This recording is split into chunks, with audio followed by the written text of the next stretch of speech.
YouTube, Brian Phillips here. I've been promising you programmable radio setup for this plane. A lot of you are new to RC, or you may be new to flying radio controlled airplanes, or you're just coming back in after a few years of being away, and you might be a little bit lost on what to do. I don't blame you, trust me. If you're just getting into this and you're used to crystals and things of this nature, then you got a lot of catching up to do. The good news is, it's actually quite easy once you get it going. So you have to bind your radio to your receiver, and then the transmitter and receiver will work together. This comes bound to the carbon cub. This is the S2, so this is not with GPS by default. You have to add GPS. It does have the added capability for the landing aid sensor, and then of course that goofy light on the front, which looks totally ugly when you're looking at it, but it's super nice when you're actually using the plane. So you've already seen us build the plane, set up the transmitter, which there's not really much setup, you just fly it. And then you've seen us add flaps. As you can see, we have flaps added here. The reason we're doing this is because with flaps, yes, you can use this transmitter. The manual says you can't, but you can. This channel controls the flaps, in fact. However, there's no elevator to flap correction, and because of the extreme ballooning, it's actually a little bit hard to fly outside of beginner mode. So that being said, we're gonna go ahead and set up the computerized transmitter, which is something I would have rather done in the first place, but I did have to show you that it's possible. So if you're gonna fly this plane with flaps, you may wanna consider computerized transmitter, and you're gonna have a lot better experience. But there's one thing I wanna do first, and that is these wheel fairings, or the landing gear fairings. I had a lot of problems with them popping off. All of these models, all the way back to the red and white one, which was just a sport cub, I think, have always had problems with these fairings. They pop off immediately. You have a really hard time getting them on. I'm gonna show you a mod that takes less than 2 minutes to do on both sides, and it's gonna fix it. My zip tie worked okay, but it still allowed them to pop off like this. And so they would come down here and they would still act as an air brake, and they would adversely affect predominantly yaw, okay? Because you have it on one side but not the other, and so it would yaw the plane, okay? In beginner, you're not gonna notice that. I want them to be secure because I want that extra strength on that. So this is what I did. I drilled 2 holes on each side and just ran a zip tie through. Super simple. You could use a twisty tie to save a little bit of weight, and we're just gonna do it right now. You can see me do the other side. What I was using for a drill bit, this was a 9/64 inch drill bit. Whoops. So we got that ready to go. We're gonna take the side cutter. Got some batteries that we're cooking, just beeped for us. This is the right side, and it's super easy. I've got a wood block here, and all you have to do is just straddle where that was gonna be. Super easy. And then straddle here. Now this is where you gotta be a little bit careful. You don't wanna get it too close to the hole because it'll just rip through. And we all know what it's like to have it rip through, right? Actually, you have no idea. Oh, exactly, that's right. But you do. So there you go, guys. Talk about inside baseball. No kidding. So there's the holes. Everything is nice and clean cut, and it's super, super easy. Like I said, less than 2 minutes, which a lot can happen in 2 minutes. Let's go over here. I don't know where I came up with a 2-minute time frame.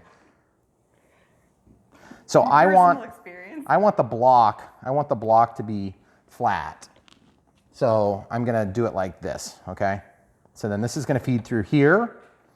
Then I'm just gonna feed the zip tie through, and then camera crew will give you the view from the other side. It's really super easy. Zip tie it up. You get a nice, solid purchase now. And that's so much more resilient than what we had before. And this, to be honest with you guys, I'd like to see a little bit better landing gear design on this plane.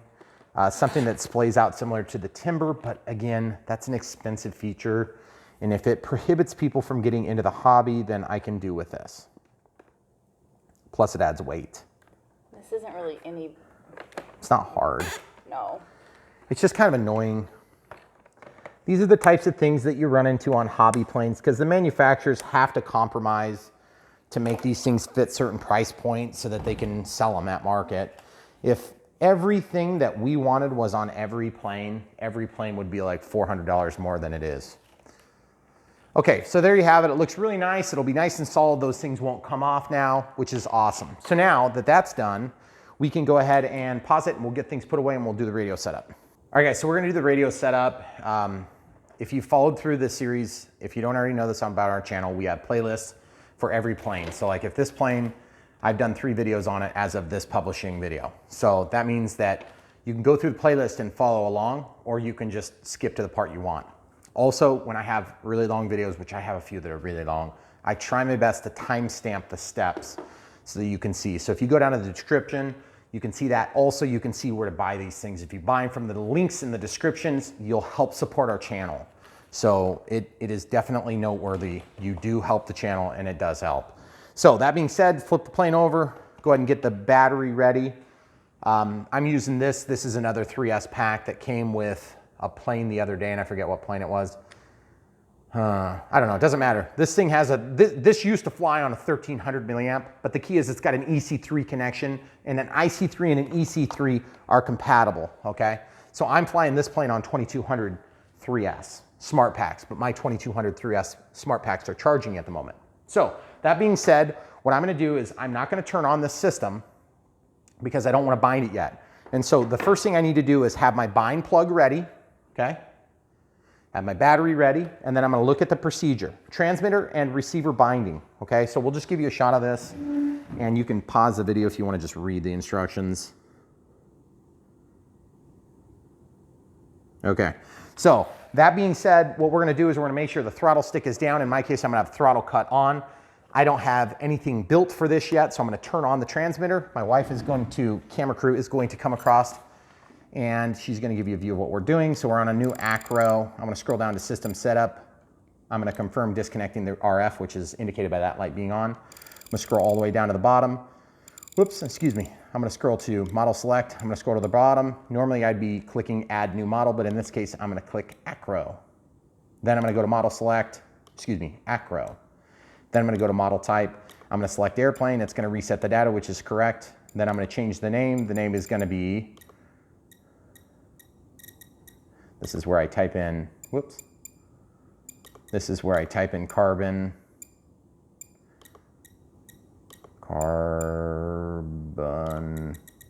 And then we will pause and come back when this is done. Okay, so we've got the Carbon Cub S2 1.3 meter, and then I'll walk back out of there, and the aircraft type is going to be now 1 aileron, 1 flap, and that speaks to the number of channels, not the fact that there's actually 2 flaps. It's 1 control channel. Okay, next. Then we're gonna scroll down and change the image to that. Okay, now I can walk back. And basically the channel assign in all this is, I'm gonna go back to the page.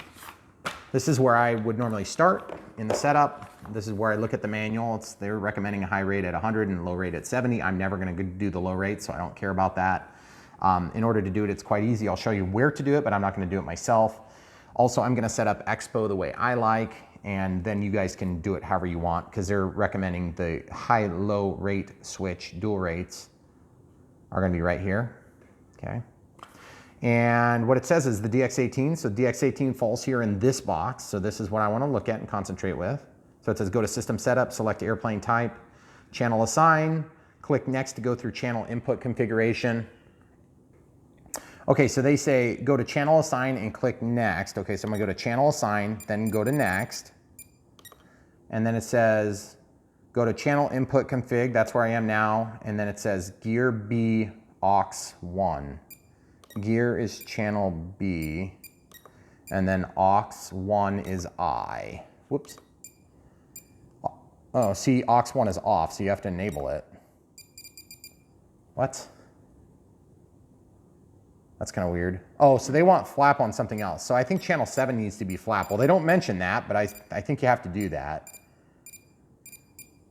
Flap. Okay, so now I'm gonna go back. I'm gonna go back to the aux 1, and I'm gonna just change that to aux 1. Where is aux 1? It was, wait. I think gear. See, it goes to aux. It goes from gear straight to aux 1. That's weird. Can you not set it as 1? I don't know. I'm gonna leave it at flap. I'm gonna set this one to inhibit. I'll set that actually in order to aux2, just like it was. But you see, I can't highlight and change auxiliary 1 because that input hasn't been configured yet. So I don't know, we'll figure it out. Some of these, and that's part of the reason why you guys watch this channel, is because I figure it out for you, even though the instructions don't indicate it. So looks like resulting in, okay, go to throttle cut. So you gotta go out to the function list, which means from regular flight mode, you click, that's the function list. You go to throttle cut. I wanna highlight that and then move the switch for switch H in my case. They're suggesting the position to minus 130. I don't want minus 130, I want minus 100. That's what I'm doing. You guys can do minus 130 if you want. What that's gonna do is if you have any trim on your throttle, it's gonna bring you well beyond that. And in my case, I don't trim throttle, okay? So that being said, that's gonna result in switch 8 operates throttle cut, position 0 is neutral, position 1 is cuts power to throttle. Switch B operates the 3 safe modes, 0 for beginner, 1 for intermediate, and 2 for experienced. Now, I want switch B to actually be used for flaps because I don't really switch between beginner, intermediate, and otherwise, so I'm gonna switch that to D. So we'll actually go back into system setup. It's gonna ask us to turn off the radio system. Yes, I'm gonna confirm. Then I'm gonna drop down to channel assign, and I'm going to go over to next. I'm gonna go to switch B, and I'm gonna change that to D by just moving the switch. Then I'm gonna go back one, and then I'm gonna go back one. Now I can set flap mode, which they don't even talk about that here. That's crazy. Where's flap mode? Oh, they don't talk about flap mode because that's an installation later. I wonder if it's in a different page. I have a question about that. Go ahead. When they're setting up and you set up your wing type as normal or one aileron, one flap, are they still gonna do that even if they haven't installed flaps? Well, you could hypothetically, like if you thought you were gonna install it later. So here, look at this, guys. See, flaps are on channel 8. So channel 1, 8. Okay, so optional flaps would be channel 8. So let's go back into, let's see if we have that assigned. So system setup, yes. Aircraft type, we wanna go to channel assign. Channel 8 is gonna be auxiliary 3, okay? So in this case, I'm actually gonna change that to flaps. And then I'm gonna go back to aux 1, whoops, and see if that'll let me take 1 now. That's so annoying. I don't understand why it won't let us do that. So I guess I'll leave that as flaps. Throttle cuts on, sticks down. Okay, everything should be ready to go with the exception of the difference that I'm gonna have between you guys, if you do it as per the instructions, is that I want my flaps here and you are gonna have your flaps on one of these switches. I'm gonna have mine here. This will be my safe on and off. Beginner, intermediate, and advanced. Or I'm gonna do advanced, intermediate, and beginner. So anyway, it doesn't really matter. That's a personal preference thing. So the other thing is we gotta bind this thing, but the bind procedure might be a little bit different. Remember, this is not safe select, this is full safe, okay? Full safe is different than safe select because safe select is selectable and full safe consumes 2 full channels because you have the panic, recovery, and you have intermediate, advanced, and basic. And I said that in the wrong order, but either way, that takes up a full channel, and then panic is a full channel, which I hate that they do that because you could do the same thing on a 4-position switch with 1 channel, but that's fine. That's neither here nor there. So what we're gonna do is we're gonna turn off the transmitter, let it shut off, make sure the RF is off. Then we're gonna get the bind plug. The bind plug is here. The bind, they have a little shortcut here for you so you don't have to take the wing off. Just gonna plug that in. So it's super easy. It's not like the safe select binding procedure where you have to plug it in, then plug in the battery, then unplug the bind, then do this. You just do it like a normal bind, okay? So I'm gonna feed this wire through. This is a 1300 milliamp 2S. I'm gonna go ahead and plug this in. I'm gonna hold this. It's binding. Bind failed. Okay, so the reason that failed is I think I might have got ahead of myself a little bit there. I'm gonna press and hold it. We'll try it again. If it doesn't work, then we'll unplug the power and try again. So now it says binding. Bind failed. Okay, so what did I do wrong? So we're gonna look at this real quick. Make sure the transmitter's powered off. Okay, we'll pause that. I'll read this and then come right back. My procedure was right. I just wasn't far enough or something. So that's one thing. You have to be far enough for the radio frequencies to not have echo. Listening. Now I'm going to start. And it says binding, or it's attempting to bind. Bind failed. That's not good. I wonder what's going on. I wonder if maybe I don't have my bind plug in all the way. So I'm just looking real quick at the bind plug. I do have the bind plug all the way seated, okay? And all you're doing is you're shorting the ground to signal. So in this case, that's all pre-done for you. The only thing that could be preventing that is if it's actually popped out on the receiver itself, which is not an impossibility, but I don't have any reason to believe that's true. So turning off the transmitter, trying for a third time. I'm gonna flip this over. This seems totally stupid, but there are some of these extra fail-safe technology things in here. See the flashing light on the nose of the airplane? Mm-hmm. Binding, DSMX 22 milliseconds. Okay, so maybe you do have to actually go ahead and the double waggle is gonna tell you that it's done. Okay, it's done. Elevator, okay. Rudder, ailerons, flaps aren't assigned. Okay, so throttle cut, we're gonna just test it real quick. It's working. Okay, throttle cut's on and test it. So now we're safe to work on it. If you're in any doubt, take the prop off of the plane. I've never actually had to do that, but I have been cut before. So as you can see, the flaps aren't responding to any input yet. That's because we haven't assigned things properly. So we're gonna go into function list, which means you just click the roller and then scroll down to flap system. I have to make an assignment to switch B. And then I have to set up what the settings are. So I'm just gonna go like position. I don't even know which way to go. So we'll just try whatever. Okay, I'm just trying to get some input. Okay, see nothing's happening. So I don't have it working yet. I'll change the speed to 2 seconds for deployment speed. And then I'm gonna change the elevator correction to something like, probably like 10% and like 15%. And we'll talk about that in more detail when we get it working. So now I need to go into monitor mode. So I'm gonna go out to regular and I'm gonna scroll over one click and you can see all the channels. So gear's not doing it. C's not having any impact on anything. B is only actuating the aileron or the elevator for correction that's tied to the flaps, but it's changing the flap channel here. You see that? And that's not doing anything. There's the flaps. Okay, so flaps are on E. Okay, so E is channel 7 actually, not channel 8. So the book was wrong. So annoying. Channel assign. Okay, so you see how flaps are here. Let's change that to aux 3, and let's change this to flap.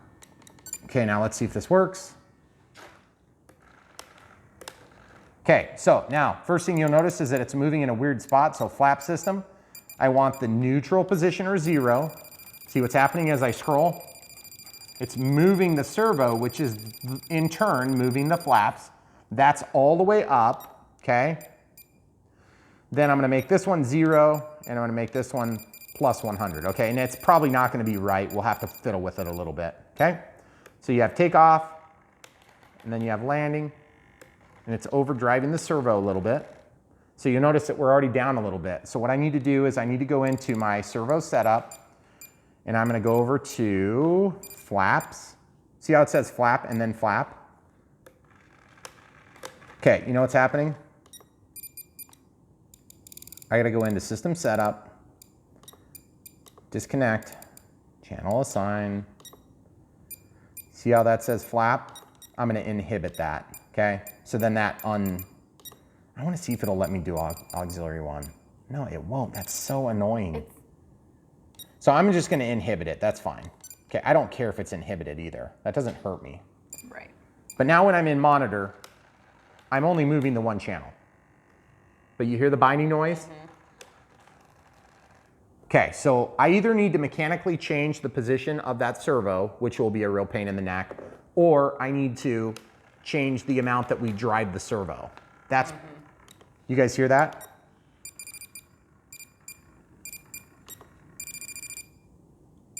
Here how it stops farting. Yep. So now I'm at 90. Now I'm gonna go to neutral, no flaps, now watch. I'm trying to overdrive it, but it doesn't go anywhere. See? So if I hit clear, it goes back to 100. So I'm 100 to minus 90.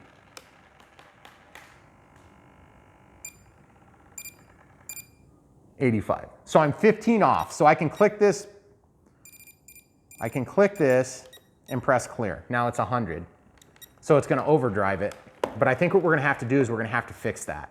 So when I deploy flaps, there's takeoff flaps. They're going to come down like this. But the elevator is also going to do the same thing. I'm going to exaggerate the effects so you can see what that does. This is the flap to elevator correction. Now this elevator correction happens at the same rate or speed. Oh, there's a reflection of the fan in that video. Sorry. The same speed of this. So when I make the change, watch the elevator compared to the flap, okay?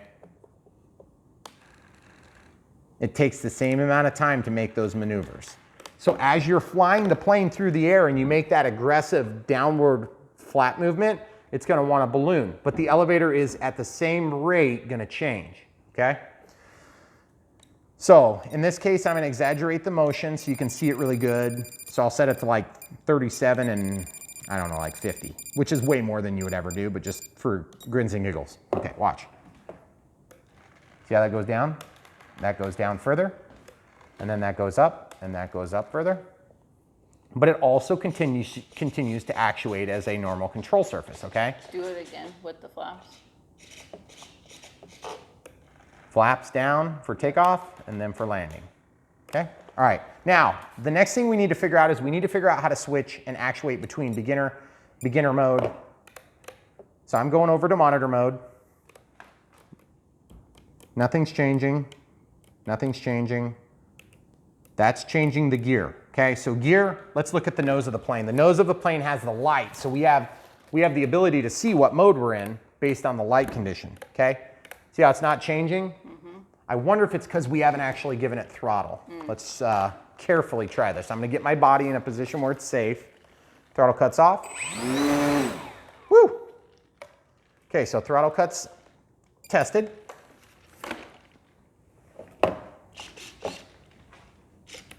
Okay, so we're not switching that mode right now. So let's look over this manual again. There was a page that said what all the channels did, okay? And that's the page we want. Okay, so Smart ESC is 6.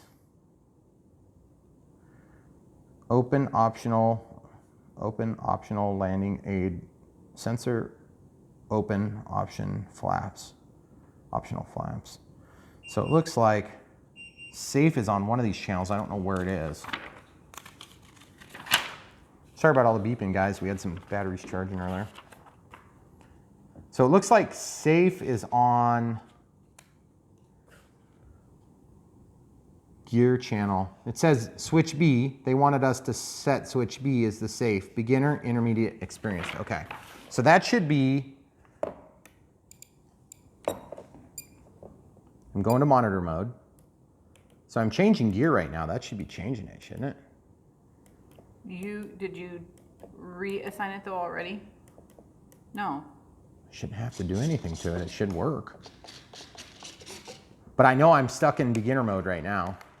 So what I'm going to do is, they were wrong about the other thing. So maybe it's actually on that channel, on aux 1. So let's go to system setup. Let's disconnect RF and let's go to channel assign. And this one that's inhibited, I'm going to change that to gear, okay? I'm going to make both of them activate with gear, okay? Throttle cut's still on and tested. We're good. Oh, sorry. No change in state. I'm going to walk over to this monitor mode. See how they're both changing? I need to assign switch I to another channel too, because switch I will be the panic button, because panic button was supposed to be set too. These beginner planes are the hardest because they have safe as like doing all sorts of stuff in the background. Button I operates panic when pressed. Auxiliary 1 is supposed to be I. So I'm going back to system setup, yes. Channel assign. I'm gonna go to next.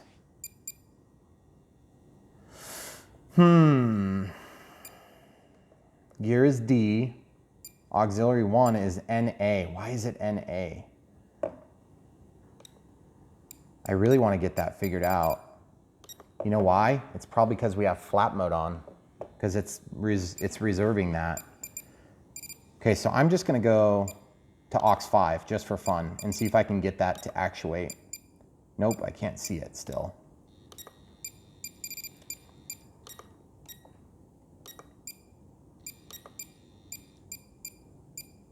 Okay, so now I'm going to go over here to gear. On this one, I'm going to set this to gear as well. And then one of those channels is going to give us what we need. Okay. So I'm over to monitor mode. And as you can see, all of those channels are changing condition, but it's not doing what it needs to do. Because we are still most definitely in safe mode here. We're in beginner mode. So I got to figure out how to get it out of beginner mode before we can get the flaps figured out. We're going to pause it, I'll figure it out, and then tell you what we did. Okay, so we figured out how to get the modes working. There's 3 modes here. And then the flaps are not working yet, but I just wanted to show you that we figured out there's panic, so I'll go into the advanced mode, panic. So the way we did that was, this is goofy, but go to system setup, disconnect the RF, you have to go to model, aircraft type, and you have to put it to a normal wing type. Can you give them a better angle, please? So the wing type is normal. If you do flaps, then that ties up auxiliary 1 here, so that you can't ever make the proper assignment. So the proper assignment needs to be I. So you highlight it and then you press the I button, which is that. And then for gear, you assign that to D, okay? So you just highlight it and then you move the switch. So it's very simple to do that. Now the complexity comes from, they never really tell you how to set up the flaps. So now we have to figure that out on our own, but we have our beginner mode, intermediate, and advanced with panic, okay? So I want to rotate that first. So I'm going to go to servo setup. I'm going to change from travel to reverse. I'm going to look at what channel's changing, so it's gear. I'll roll to gear and I'll switch it. So now I'm in advanced in my normal switch configuration, then intermediate, then basic. Okay, so that'd be like safe for us. This would be normal. Okay, safe, normal. Because actually, you know what I'm going to do? Because I don't have landing gear on this plane, I'm going to assign it to switch A. I tend to use switch A for safe in the event that I don't, because it's harder for me to get to this switch the way I hold my sticks. Some of you guys are pincer grippers, so you'll have an easier access to that switch. I don't like going to switch D. So I'm just going to walk back here, scroll down to system setup, disconnect the RF. I'm going to jump into channel assign. I'm going to go to page 2. I'm going to change D to A because I don't even want intermediate. If you want intermediate, you got to use a 3-position switch. A is only a 2-position switch, okay? So we'll walk back out. Now, when we come back on, you can see we're in advanced mode and then basic mode. So that's going to act as my panic, okay? Panic actually lingers for a few seconds. So you press it momentarily and then it keeps working for a few seconds. Whereas safe stays on, it shuts off instantly.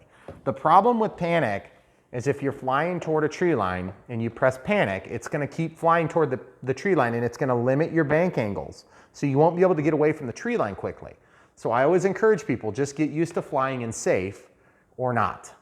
But don't depend on panic. Don't ever depend on panic, because when you're depending on panic, that means you're not learning how to fly. So that being said, there are times when it's really nice, like when it's bad visibility or the sun is just going over the horizon, you're kind of in that golden hour where it's really hard to see what direction the plane's going, if it's coming towards you or if it's going away from you. That can really help you, because then you can bank the plane to figure it out, and if you get it out of control, you can press that panic button. But you can also just go to safe. Okay, so just try that, guys. Anyway, so now we got to figure out how to get the flaps to actuate. So if you look here, B's doing nothing, okay? B's doing nothing, okay? So now we have to figure out a way to get flaps to work. So we're going to go out to system setup, we're going to disconnect the RF, we're going to walk down to channel assign, and we're going to notice that there is no flaps, okay? So we have to figure out what channel we're going to assign it to. So these are all disassociated from anything. We already found out it's auxiliary 3, right? So I'm going to just set auxiliary 3 to be, or it's supposed to be auxiliary 2 rather. Going into the system setup. Nope. It was wrong in the manual. It was wrong in the manual. Or it's not so much as wrong, we just don't understand what we were misunderstanding about it. Okay, so we're going to make this one switch B. And then we're just going to inhibit this one, okay? So back here.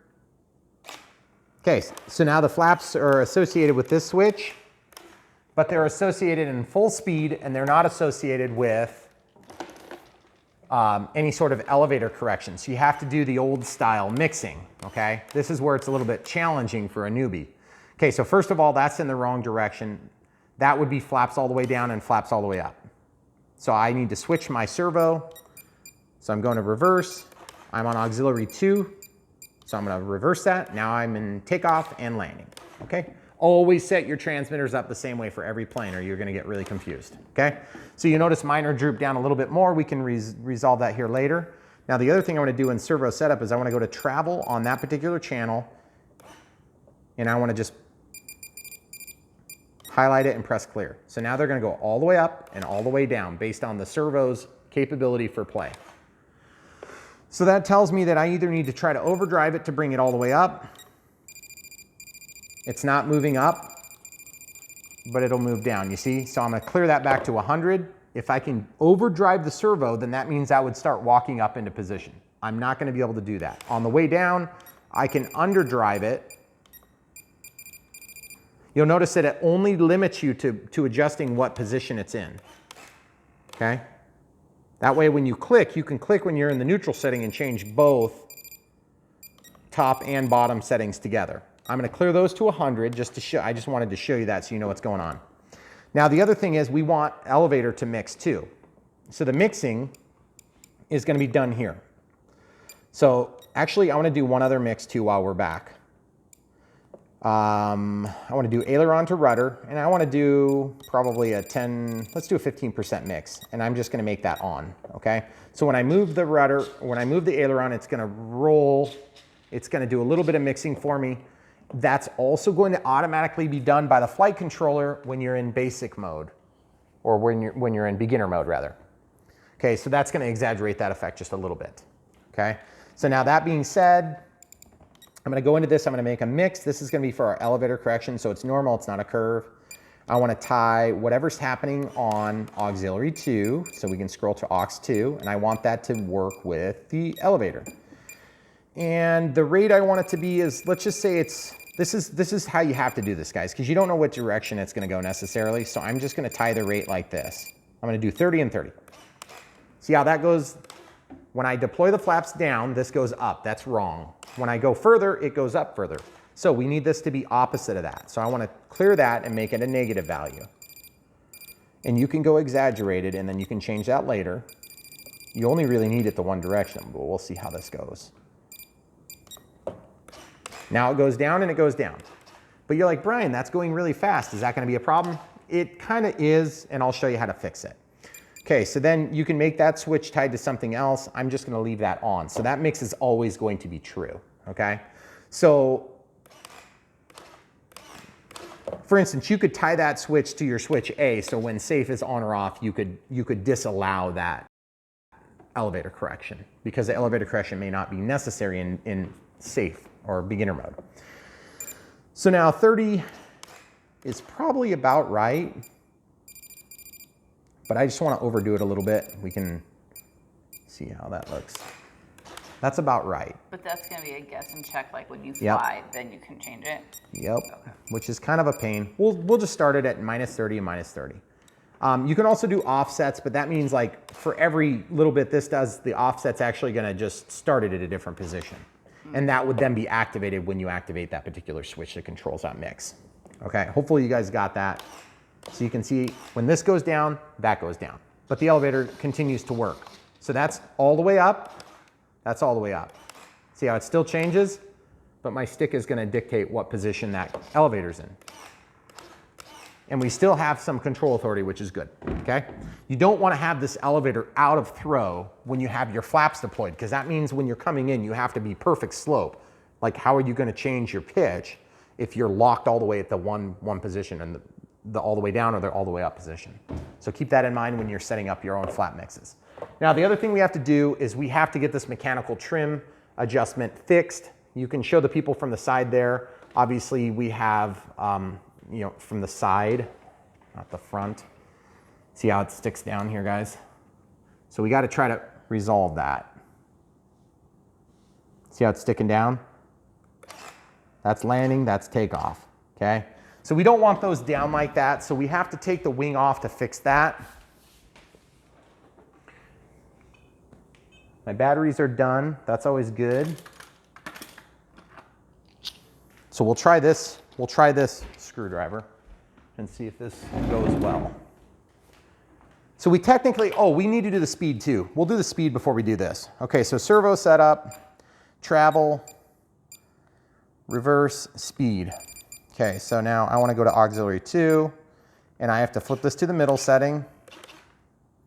Hold on, that's not, isn't that auxiliary 2, camera crew? Yes. See how it's not moving down? Having trouble getting that to a position where I can adjust the speed up and down. See, now I set that to 2 seconds.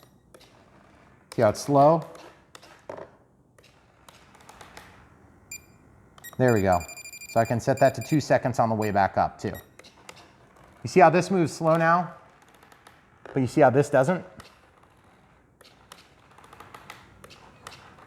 That's one of the problems you run into when you can't use the flap mode on an airplane, because replicating the slow elevator movement is challenging. I've come up with a couple of different tricks that can kind of do it, but generally speaking, what's going to happen is you're going to have a slow deflection of the flaps, which is going to balloon you, but the elevator is going to it's going to correct quick, so you'll see this like drop down. So what you end up having to do is you have to either have a little bit faster acting flap, or you have to have a slower acting elevator. Now, obviously in this case, we don't want the elevator to operate slowly under normal flight conditions, because then you're gonna be like giving it input and it's gonna be like doing a slow maneuver. So I think in this case, we're just gonna have it act fast, and we'll see how that works and see if we could tolerate it. So now we get the wing off and we do some physical adjustments of the trim. Guys, have you figured out that sometimes on the most basic planes, because all these technologies overlap each other, it doesn't always make it easier to set up? Have you figured that out yet, camera crew? Yes. The simplest planes, simple. It's either simple to fly or it's simple to set up. Which one do you want? And that's just something you learn really quick when you start getting into this. When you start having technology override the human pilot, it gets very complicated very quick. Yeah. And auto leveling and AS3X, which is like stabilization, tend to really make setup more complicated. It makes the flight performance a lot better, but it's not easier to set up. Mm-hmm. So if you have a DX8, by the way, while we're kind of waiting for the screws to come loose, the DX8 would give you all the different choices we did today, by the way. So all the different control channels that we were running, you'd be able to do on a DX8. Now a DX7, or there's not such a thing, DX7, not for a long time. A DX6 and 60 and an 80 may have some limitations that the full DX8 and DX6 don't have.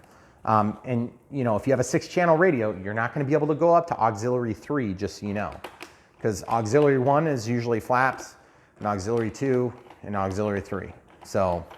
Okay, since you're doing unscrewing things, can I ask a dumb Yes. question? If somebody is messing with it and they have an 8 or a 9 or whatever, And they feel like they totally screwed it up, you can go through and like clear the model and start over. Yeah, you can just go back to the place where it says the acro, and you can just set it back from there from scratch. So you're not gonna like watch the screws, camera crew. Screw it up. They're gonna want to fall out all over the place. Yep.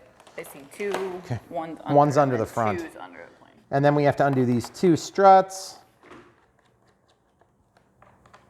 So basically what we're doing here, guys, is we're just going to get the mechanical adjustment made so that the flaps deploy more level by default, hopefully. You got the 2 screws? Good. Yep. Do you want me to grab? No, we'll just... Okay, those 4 to go together. Yep. They're not the same. Nope. Okay, so now we're going to take this off, and we're going to kind of take the wing and just kind of rotate it around and kind of set it upside down, okay?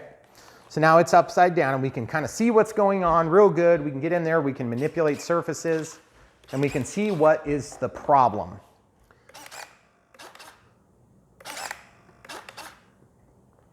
Part of the problem is that bend. That bend was done for a reason, but that bend also changed the absolute position of the flaps. So what I need to do is I need to grab 2 pairs of pliers, one to brace and one to bend. And, oh, actually, I need a big pair of pliers to really hold on to that steel. That steel is super strong. And it's funny, folks, when you dig into one of these planes, you'd think some of these linkages you would think would be really weak, but they're extremely strong. And they have to be because there's a lot of torque being applied. So I'm gonna hold this, and then I'm gonna bend this back a little bit.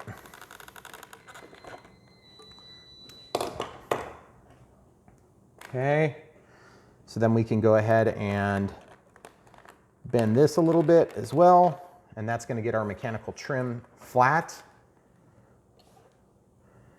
And then we're gonna grab this, and then we're gonna bend it a little bit more until we're pretty close. Okay, so at this point, we will pause and come right back. Okay guys, so we're back. Sorry about the interruption. We had somebody come over and we had to drive a radio controlled car because I don't get enough of this without doing it on the side too. So anyway, we're back to where we left off. Off camera, I fiddled with the height of this control here, the one on your right, which would be my left. So basically you just pop that thing off and then you can spin this out or in, depending on what you want to do with it, this little plastic piece. And then you can put this back on. It's just kind of a weird adapter. It's very awkward to play with it. So I know I'm kind of blocking your view. Then you put this rubber hose back to the end and it holds it in place. And so what I was trying to accomplish was getting these surfaces to be flush. Okay, we're not really concerned with the wing being flush. We're just concerned with flushness here. But I can tell that this is down from there and this is down from there. So that's correct. And this one is slightly up from there and it's slightly up from there. So that's probably our aileron trim, okay? So I'm satisfied with that. Now we're gonna go ahead and fire the plane back up. Throttle cuts on, throttle stick is down. And obviously the wing is loose, so we're gonna do this while everything is taken apart, so it's very easy to verify what we need to verify, which is that everything is working. Okay, so it's always awkward to do this upside down backward with a battery tray that's kind of hangs opened. Okay, you gotta lay it down on this plane so it can initiate. It's safe. There's flashing lights here. Oh, I'm on the wrong plane. Whoops, sorry. System setup. Yes, model select. I was flying the Crescendo Evolution for this visitor.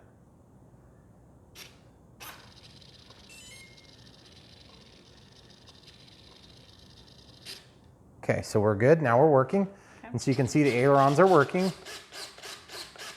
And then the flaps are going to deploy and deploy. And it looks like this side, it's close. And what I'm looking for is evenness between this and this. So this little bit of differentiation between that surface there, and that surface there and there. That's how I'm telling if they're even. So that's full deployment. And that's full retracted or neutral. Takeoff flaps, landing flaps. That mechanism just leaves a little bit to be desired because it's not super even. And you do want these flaps to be even. If they're not even, you're gonna have, okay, so this one needs to come forward a little bit. So what that means is I need to lower this down a little bit more. So I'm just gonna spin this to lower it down. Oh wait, am I going the wrong way? I am. I gotta spin it to go like I'm tightening it. And I'm not gonna do a lot, it doesn't need a lot. Okay. Then I get this thing on here. It's very awkward to adjust that thing. And everything wants to move on you. I'm sure it probably films horrible too. Sorry, camera crew. That's all right.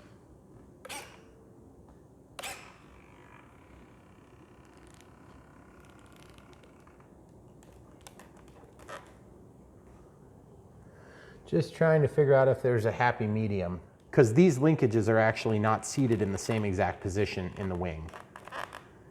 See, when I push those down, that's the way it's going to be when it's mounted. Okay, so I feel like that's pretty close. Okay, Definitely closer than it was. we're as close as we're gonna get for the time being. So I'm okay with that. I'm satisfied with the potential error there. So now I just need to flip this around.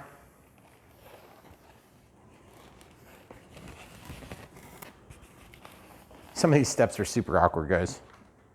Make sure you don't yank out your aileron controls, and as this goes down, you want those wires to go up front so you don't interact with the servos. Okay? So once you're in position, then you can get this lowered down. And I'm noticing that those linkages are kind of running into the end, Yeah, they're like right at the very back. but they're pulling forward. You hear that? Why is I it? think it's because it's hitting the back. So that linkage, show the people at home, when these things are out back, they're actually hitting on the foam. So I'm gonna show you guys a trick. This is a trick I learned a long time ago when I was trying to find a rub point on a control surface. So I'm just gonna grab a really big marker. This is just a Sharpie king size. And I'm just gonna mark right here a bunch. Really quick, I gotta work kind of quick because it's gonna dry. And then I'm gonna retract the flaps, put this in, set it in position, and then I'm gonna put the flaps into the home position, home position, home position, and back. You can see where it's kind of bumping. It didn't transfer the marks, but I can see that little recess there Where it's like where scratching it's into the hitting. foam. You can see it's hitting the foam. So all we have to do is just take out a little bit of foam. So no big deal. So I'll put them in the middle position so they're relaxed, and we'll just go ahead and use an X-Acto knife to carve out a little minuscule amount of material. These are the types of things that you have to do when you're working on airplanes. Well, if you want them to work well, you do. Yeah, if you want it to work right, you're gonna have to spend a little extra time and try to fix these little minor, teeny tiny details. Okay, so don't cut your finger. Okay. So I cut through there. And if I make a mistake, then I'll know and you guys can avoid doing that same thing. So now that that's cut, I'm gonna just go in here and aggressively grab it with a pair of pliers and pull out those little teeny bits. I don't really want to take that label. That's probably enough. That should clear now. And that should stop that buzzing noise.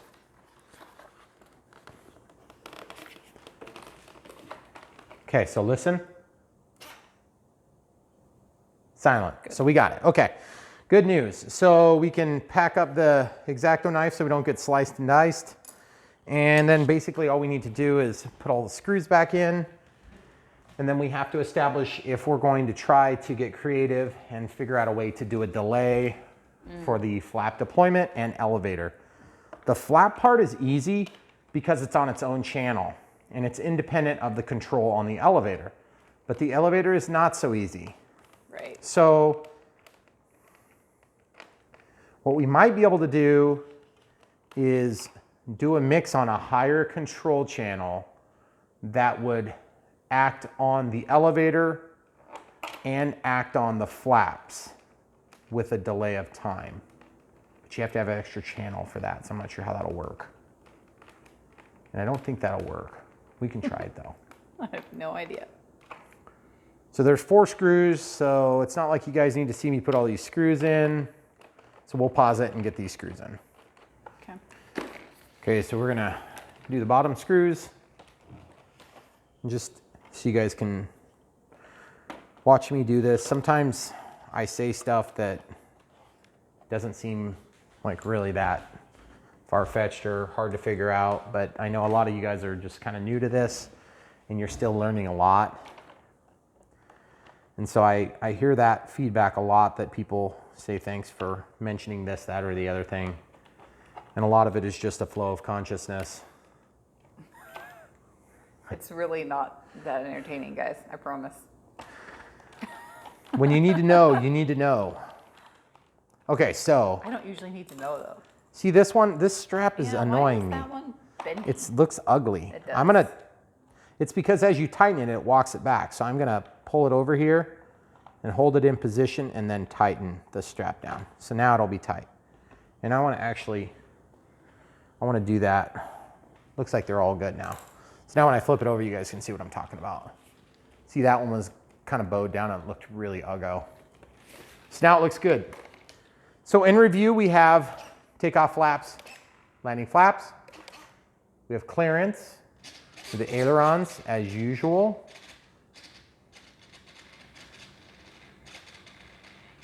Then we have the rudder. We have a mix for the aileron to rudder. We have the elevator. And we have, since you can't see from that side, we have the flight modes. Oh, I hit the I button.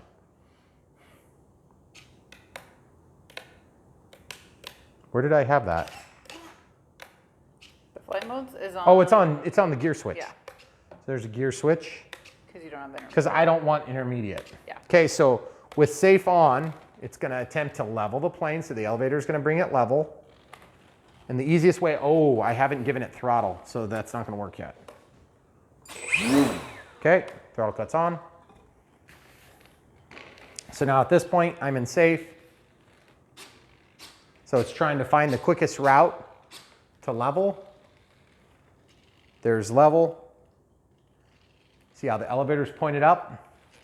See how the elevator's pointed down? Brings us level. Same thing with the ailerons. They're trying to find the fastest path, and the flaps aren't impacted by that. So without further ado, we got to look at time delay and see if we can figure this out. And we don't necessarily have to figure this out because it's not a make or break sort of thing, but having that delay does make things work a lot nicer. So normally you would have, somewhere in here you'd have flap mode, so you can set up your flaps. Well, you can't do that because our wing type, if you remember, is of course going to be Normal. It's going to be normal. Yeah. So as a result, that frees up auxiliary 1, so we can change our settings so that we can do our assignments for safe, on to full beginner, or regular experience mode. So what I need to do is I need to go into servo setup and I need to see if I can tap into one of these higher channels. So what I want to do is I want to make a mix. There's mixing, okay? So I want to make a mix. So auxiliary 2 to elevator. So that's our mix that's going to do the elevator tie to flaps, okay? So that goes from auxiliary 2. So if we try this, I wonder if I can go, was that auxiliary 2? Let's go to like auxiliary 5. And then let's tie that to auxiliary 2. So auxiliary 2, of course, is going to control our flaps. We're going to make it 100% to 100%, okay? So the rationale here is I'm making a mix that is going to drive the controls for the flaps. And I'm just going to make it 100% of whatever happens on auxiliary 5 happens to auxiliary 2. So that's the upside and the downside, okay? Expressed in whole numbers, you can also do negative values, but I just want it to do 100% of whatever it was told to do. And I want it to always be on, okay? So now what I'm going to do is I'm going to walk out and I'm going to go to, I don't know if this will work, but this is a good try. I'm going to go to auxiliary 5. Whoops. I want to change from travel to speed. So auxiliary 5 is going to operate at 2 seconds. Up and 2 seconds down. Okay, so now let's see what happens. So it's fast acting, but it doesn't look like auxiliary 5 is doing anything. So I don't think I have that yet. So let's go to monitor and see if we can see it. The auxiliary 5. That's because we're not controlling auxiliary 5 with this switch. We're controlling auxiliary 2 with this switch. We need to control auxiliary 5 with this and then have control from auxiliary 5 in turn tie back into that. So we need to go into mixing. Now you got to think about this for a second.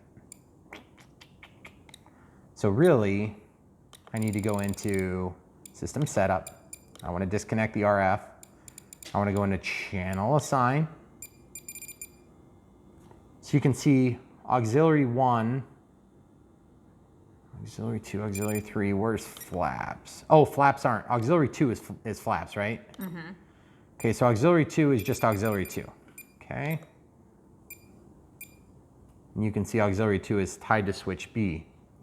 So actually, that's going to be now switch B. And this is going to be inhibit maybe? We'll see if that works. So now we walk over to monitor.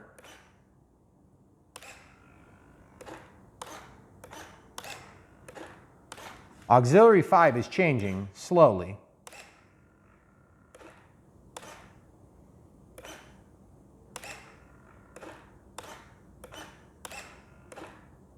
So obviously it's going fast. It's not going by that speed. And then, okay, so let's go back to mixing. Auxiliary 2 to elevator, that needs to be tied to auxiliary 5 too now. So now, but it's acting fast as well. Mm-hmm. So I'm not sure what I'm doing wrong. What I'll do is I'll pause it, I'll see if I can figure it out, and I'll come back in several years and tell you how to do it. Okay. Okay, so basically, I wasn't able to get that to work because tying channel 5 to channel 2 would only work in a mix for one step at a time. So I can't tie channel 5 to channel 2 and then channel 2 to channel something else. That doesn't work in this application. So the only other thing that we could look into is a sequencer. And in order to set up the sequencer, you have to have that tied to a switch, which I'm not sure if this is going to work. I've not actually done it before, but you can change the speed here and you can make things happen together, okay?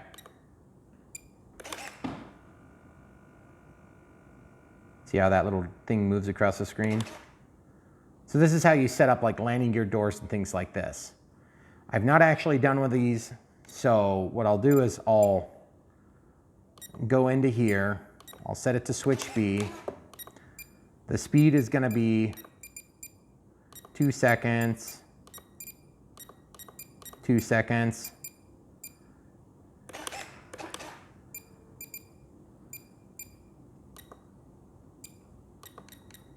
I'm just going to clear it. And I'm just going to clear it. Okay.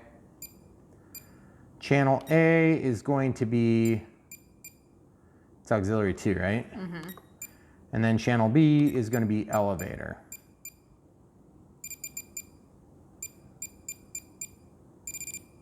Oh. You can't pick any of those. What? That's goofy. Gear oxygen. Okay, so you can only use the upper channels for that. What about this? Can you use the lower channels? Nope. So then I would have to do like I was trying to do. Okay, so yeah, mix.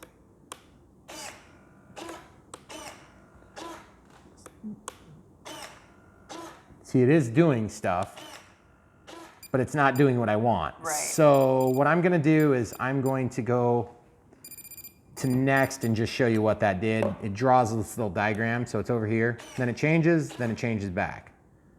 Changes back. And then the wheels, of course, would be the other channel, okay? And you can change the point by which things start changing and when they arrive where they're gonna be, so it gets pretty complicated. Yeah. So in this case, I think what I wanna do is I wanna just probably eliminate that because it's not gonna work anyway. And so at this point, the sequencer is gone. I don't know if I can delete that totally. I want to clear that, and then I want to clear that. So that unlatches those from the sequencer. And so now when I go over to my monitor mode, you'll notice nothing's working. That's probably because the mixer, okay, so auxiliary 2 to elevator, that's on.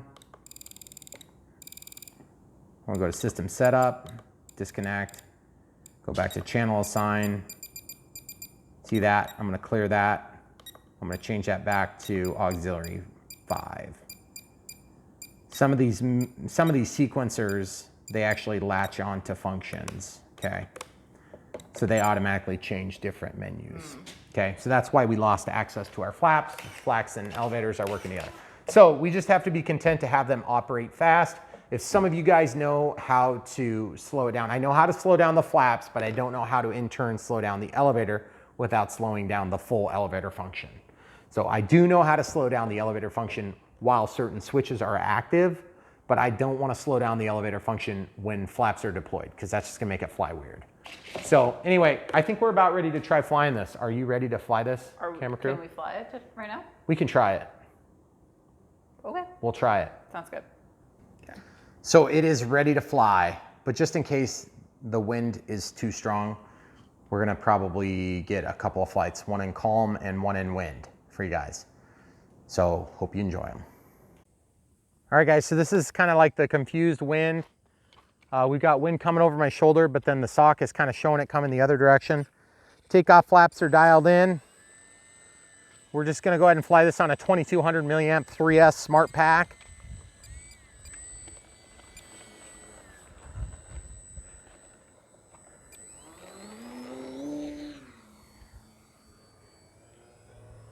What the heck was that? Did you see that? Yeah, that wasn't you. I don't think so. Could have just been crazy gusts. Could have been.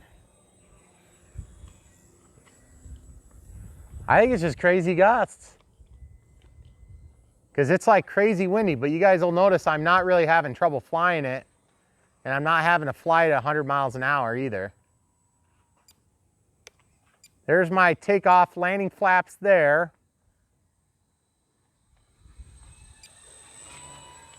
Just flying along, no trouble at all. Definitely need a lot of rudder trim. Lot of rudder trim. Feels a lot better now. Into the throttle a little bit. These are takeoff flaps deployed right now. Did you see the prop? No, but I heard it. Full landing flaps. I've got my, okay. So we'll pause it. Okay. So that was unfortunate. So basically the prop broke in half. Throttle cuts on. Let's check all the control surfaces. There's the rudder, elevator, ailerons, flaps, elevator correction. Everything is working with the exception of the prop. So now I want to see what happens when I try to fire this up. Yep, its motor's working. So the prop just literally broke in half. So we'll go do a post-mortem on this and we'll find another prop to put on this. Okay, so one of the advantages of having hundreds of planes is that you usually have a few props sitting around. So what I'm gonna do is we'll do a post-mortem on this and figure out what happened. You can tell that I've landed this with the prop first a couple of times. So I don't know if maybe I just had some nasty crack on my prop as a result. You can see there. That wasn't from that landing because I hit the ground and the ground was soft over there. You can see it broke off just right down the middle there. Huh. That sucks. But it's kind of the nature of the beast when you're dealing with these planes. And if you fly them like I do, you're bound to break a prop. I just usually like to earn it a little better than that. So I'm just gonna grab this and loosen the nut. And that's called a, well, it's actually not a collet. Okay, so once we get this off, then I'll show you kind of how to size up the prop. So we'll put that down. Okay, so this thing doesn't say the prop size. The other side of the prop might have had the prop size, but you can see this is really flexible. And I don't know if it just broke along the seam points there. I don't know, I must have hit something. But either way, what I'm gonna do is I'm gonna get a prop that's a similar size. So there's two considerations when you pick a prop size. First of all, you have the overall size of the prop, and then you have the pitch of the prop. So those are the two things that I'm gonna consider when I look at the props that I have available. And the third of which is, will it fit into the spinner opening? Because obviously there's these cutouts for where the blades of the propeller will come out. So we're gonna be looking at those things right now, and we'll pause it when we get in front of us, we can come back. Okay, so I've got a bunch of these propellers for spare propellers that I used to keep on hand when I was having to drag props with me when we would go to different sites to fly from. And so I just have a bunch of different variety of sizes. And this one comes to mind because I believe this was actually from the old Sport Cub. This was the one that came with the floats. So it ends up being a really close match. You can tell it's a little bit more aggressive pitch because it's a little steeper than what was on there before. So that'll make the plane a little faster, but it's kind of got that thin plasticky feel. And it's not a super big difference in thickness here. So that's good. Now, if that doesn't work, this one, this master air screw, it's actually a 10-9. So that's a lot more aggressive pitch, but it's also a lot nicer propeller. So I think either of these would fit nicely. And then the next test we have to do, of course, is if it's going to fit on here. Slide the mechanism back and then just kind of see how this fits with the nut on.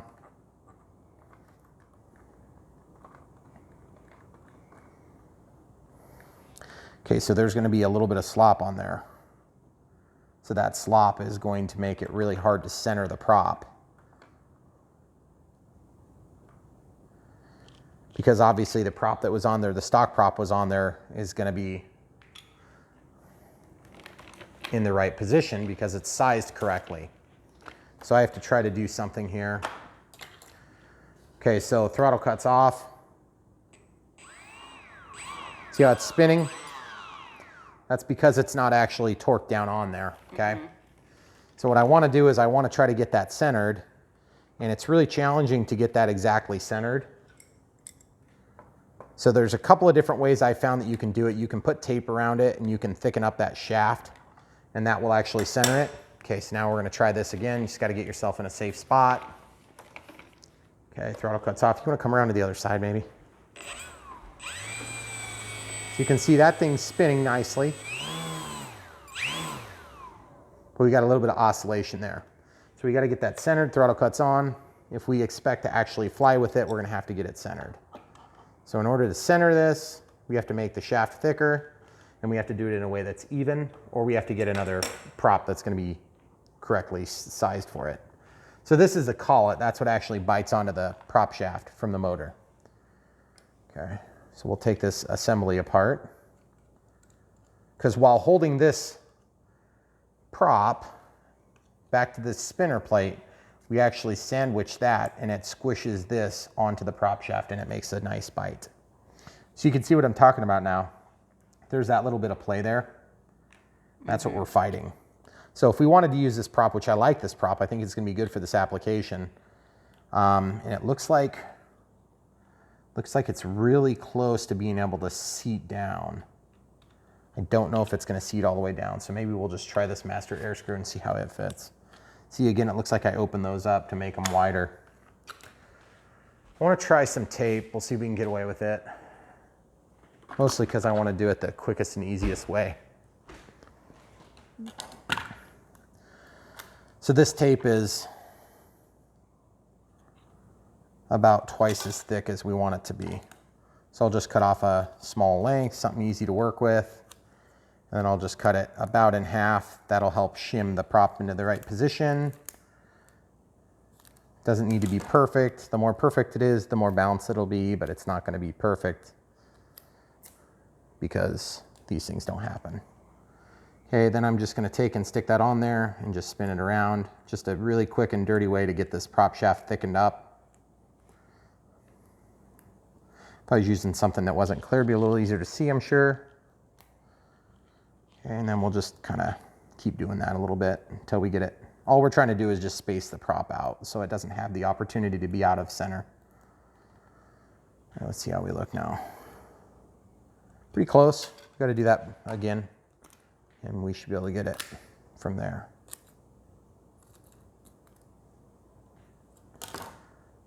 And all this is doing is just spacing out the prop. When you go to buy props, there's a million different things to consider. Obviously, you can buy a prop for this, but I just want to get flying again. I want to see this thing fly. It was doing really good for the wind and everything. I think it was doing great. It felt actually quite a bit better than with just the stock radio. And it is windy. It's real windy. Oops, have it on backward. Okay, so as you can see, we still have a little bit of play there. That's getting better. It's a lot closer. We probably need another inch or so, inch and a half maybe.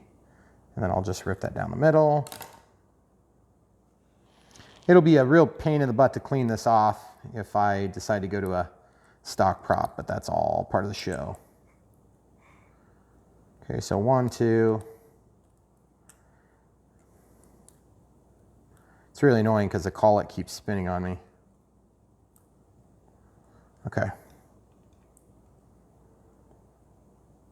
One more, and we got it. You don't want to go like way overboard because then you won't be able to get the prop on there.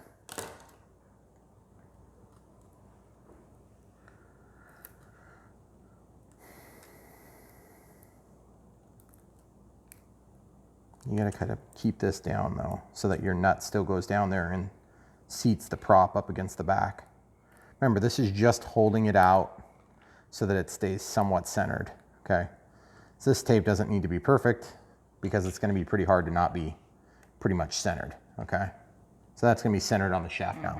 And it's not tight, but it's enough to hold it, okay? So now we can take and just kind of get things ready to go, slide this back onto the prop shaft, and then we can torque this down. That's gonna bite. And then in turn, that's gonna hang onto the prop shaft.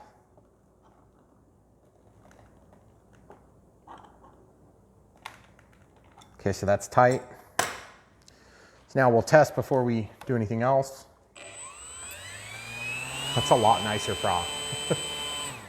Okay, throttle cut's on. It sounds great. It's nice and balanced. I probably already balanced it. And then let's see if we can get this thing to go on. The spinner, of course, is always going to be a tough thing because there's a lot more pitch on this prop. Ooh, we are so close. All I need to do is just take a little teeny tiny bit out of this.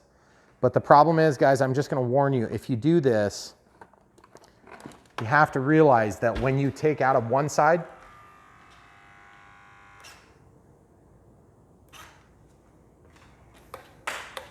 that was weird. That was weird.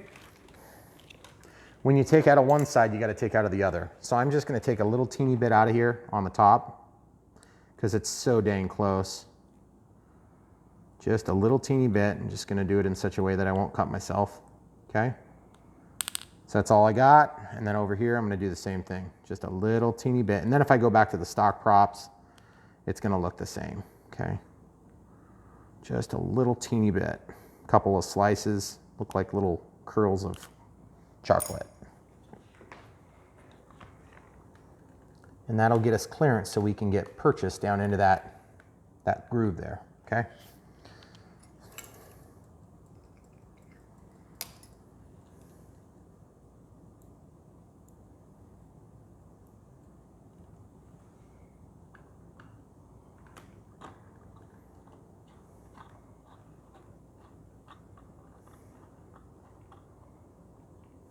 Okay. And we can tighten this and actually get it tight. All right, so now we got that seated down in there. Looks nice, probably sounds nice. Sounds a lot better than before. Sounds good. Okay, so we'll go ahead and pick these up and see you outside. Okay, so takeoff flaps are on. We'll just go ahead and taxi a little bit.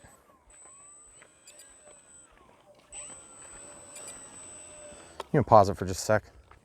Okay, so what I was looking at just there was I noticed that I was chiming every time I went past a certain percentage. What it's supposed to do is when I go down to the timer, it was, the 1 out was inhibited. So when it's inhibited, that means that it'll chime every time it goes past 25% to let you know it's active or not. Okay.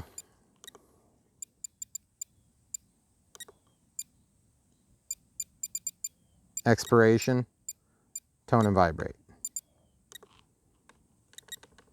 Which is dumb because you put it in the first window and then you have to go to the second window and set it again, which I don't like that. Okay, so throttle cuts off. We're just taxiing out. It seems strangely not windy right this exact second. I don't know why. I bet it's gonna sneak up on us.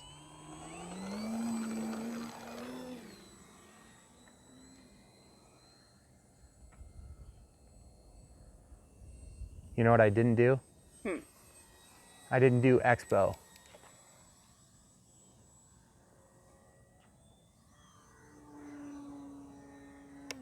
Full landing flaps deployed.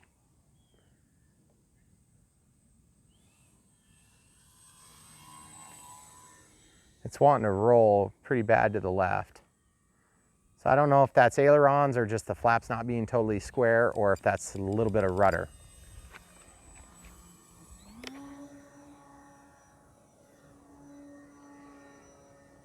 Panic. It's out of panic now. Going between us and the building, hon. Mm-hmm.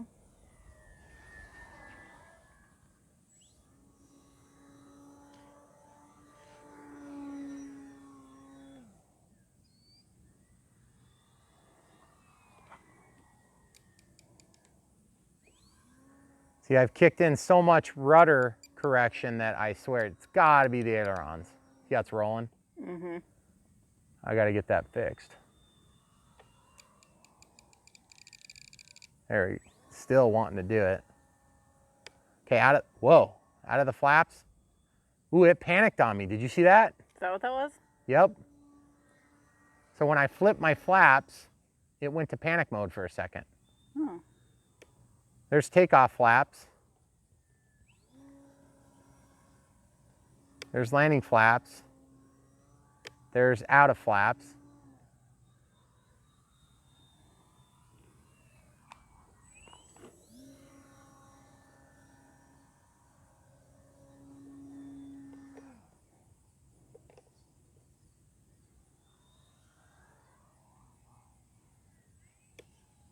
Landing flaps.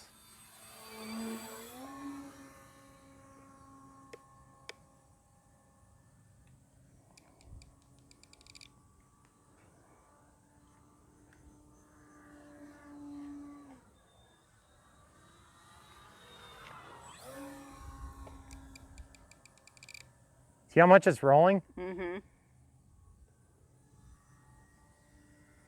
That was me. Pull any flaps on the way downhill. See how it slows down? Even with full throttle. Man, that thing looks good. That's a cool That plane. prop, that yellow tipped prop actually looks way good on it. Yeah, it does look cool.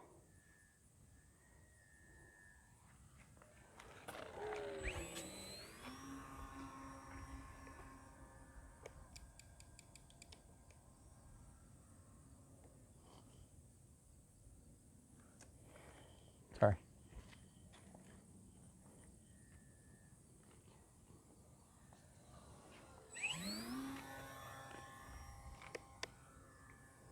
See that little jump?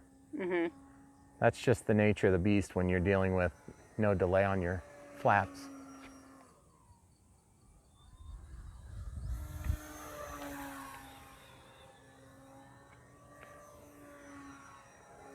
You know what it is?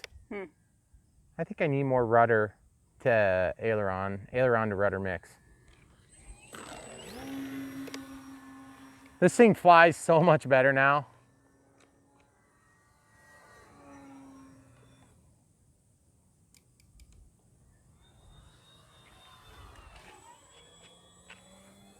And I'm not fighting those wheel fairings either, Yeah, that's nice. or the landing gear leg fairings.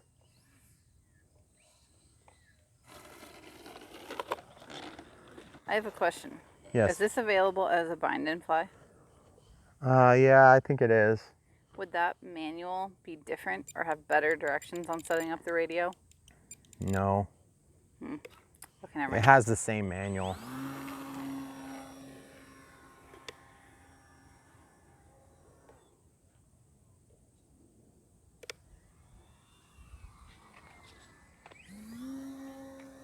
I love that I can see the tip of the prop now. That's awesome. Looks so good up against that green backdrop. Yeah. That's my 5-minute timer.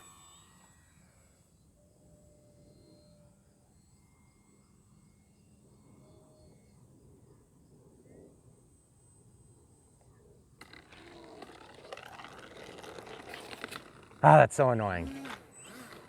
See how much it's yanking? Oh my goodness. Well, there's that too.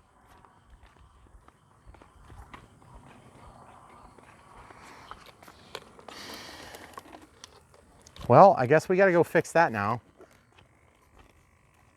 Yeah, that completely came out. What? Did you There's- lose a piece? No, there's supposed to be a pin in there. There's a pin that goes right there. Where's the pin? Oh, great. How the heck did that come out? Okay, so yeah, that's a little bit disappointing. I think what we're gonna have to do is we're gonna have to go inside and figure out what the heck happened and come back. Okay. What? Okay, so we've noticed a few strange issues today.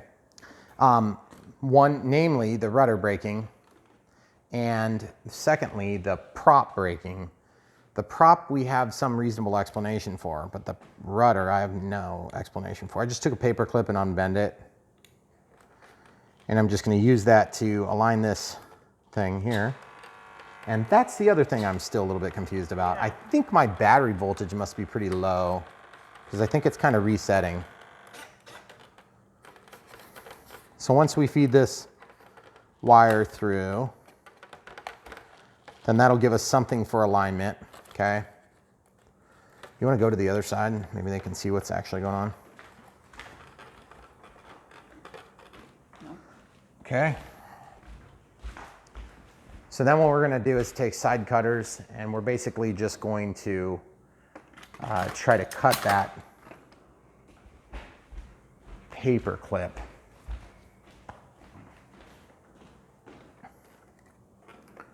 So that we have, it'd be nice actually if I could twist that wire together and then just kind of have it contained with a pair of needle nose pliers. You can see what we're doing. We're just lining up that pin, then we're gonna use tape to reattach the tail.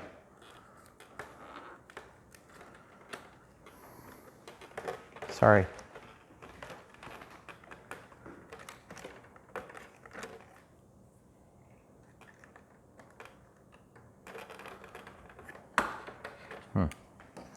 It's not being easy for me. I should have probably done it on the other side, except then that linkage is in the way too. So I'm just gonna twist it like a twisty tie. Man, that is one crappy paper clip. It's like a twisty tie. That paper clip is probably like as old as we are. That's possible. Okay, so first we'll move the rudder. Okay, so it moves free, but we have some level of strength there. So we may have to play with that a little bit to try to get it tightened up. But we still have freedom to move. See? So now the next thing we have to do is we have to kind of flip things over so that we can just see what we're doing while we do it. This plane stand is supposed to fit all planes. And that came from a really nice guy who wanted to see me struggle less with tools and stuff. So thank you for thinking of me. You see what's going on? Mm-hmm. My repair has this a little bit too tight. So that tape delaminated there, mostly because the paint allowed it to let go. So I guess in this case, I'm just gonna use more tape than what they had originally used and hope we have better luck. So I'm gonna just use a thick piece of tape. It's gonna give us more contact area. And I need to move the rudder to one side or the other, like this. Actually, I'm gonna just decouple the control arm, okay? So then I can fold it out of the way like this. And I wanna keep that original tape where it is, if at all possible. And I'm just gonna lay this down. Oh man, that tape's gonna have to come off, unfortunately. I'll never get that silver to match exactly. Silver's super hard to match. Okay, so I'm just gonna lay that down, and the key is I have to stick that down into the void. And once I get that down in the void, we'll make good purchase, and then it will be allowed to pivot both directions. I think I'm gonna have to use a screwdriver probably. Think a screwdriver will do it, hon? Yeah. I just gotta push it in there before it Probably. sticks. Yeah. So I've just got the screwdriver. So I wanna just seat it down in there somewhat evenly. There we go, so I push that down in there. just like that. And now I've got it all the way at the back of the seam. And then I can push this into the front of the seam really good. And we've got our tape joint. Now I just need to do that on the top too, or the top also. So just lay that there. The more you can tolerate in terms of the tape, the better your joint's gonna be. I know my camera crew is desperately trying to get a good shot for you guys, but it's hard enough to do this without having to worry about being filmed. Okay, see, I'm just walking up and down the seam so that I get it all the way down in there, okay? And then I'm just gonna press the leading edge there and then fold it. And there you have it. So now we have one side and we have to go to the other side now and do the same exact thing. And we have to make sure we're not gonna bind, which we have a little bit of a rub on the top there. That's no problem. I think we're okay with that.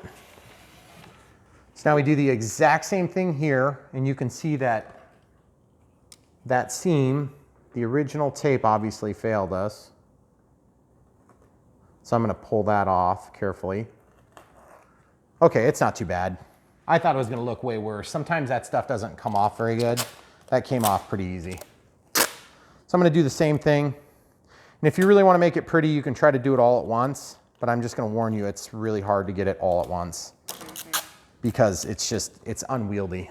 Plus you have to cut it the exact right length, but we'll try it just to prove it can be done. Okay, or to prove that it can be screwed up. So now I wanna go to the middle of the tape and then just walk your way out gently, don't force it. See, it's gonna wanna relax into that seam there. See how it's nice and straight now? See that, camera crew? Mm-hmm. Then I can take like my pinky and just run that along the seam, and then I can roll it over and you'll get a nice bump-free seam. You're actually probably better than what you had in the factory setup. It's just not quite as pretty, which is unfortunate, and I'm a little annoyed about that. Okay, so now I'm reattaching my linkage so I can control it, and then all of a sudden it looks like there's a storm coming up on us. So what I need to do is I need to quickly switch batteries so we can go ahead and film a little bit more flight now that we've fixed the ailerons and the rudder. Everything is working. Okay, so we'll pause it and we'll come right back outside. Okay, so we're gonna fly some more just to see if our repairs hold. Take off flaps, landing flaps.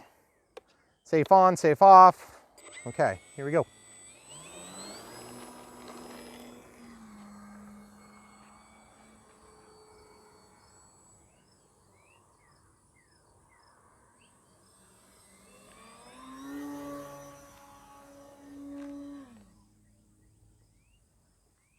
I'm doing some rudder maneuvers if you guys haven't figured that out. Look how nice and slow you can put that thing.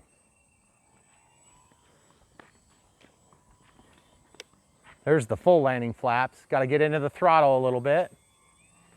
But look how nice and slow and controllable that thing is now. I wonder if our rudder's been trying to break off for like 2 flights. It's entirely possible.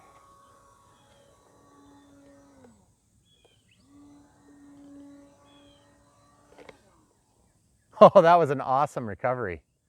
I didn't lose any altitude at all. I couldn't believe it.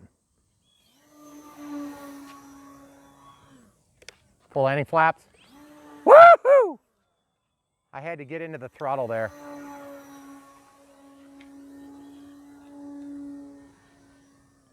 So the rudder seems to be working.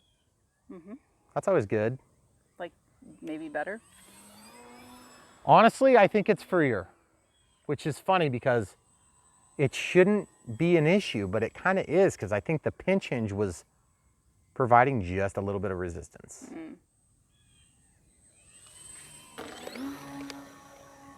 Well, it's easier to film now, so thanks. You mean because of the... Not being blinded by the sun.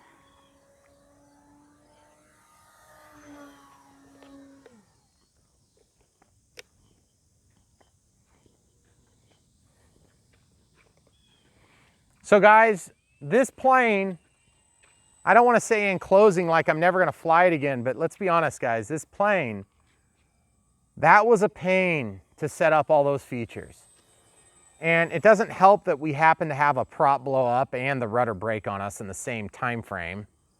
But let's be honest, when you fly these radio controlled airplanes, you kind of need to plan on some of that stuff happening to and because of you. The difference between this and a car is that this will keep you fun. This will keep you having fun for months, years. Whereas a car, you know, you're gonna enjoy it for a little while.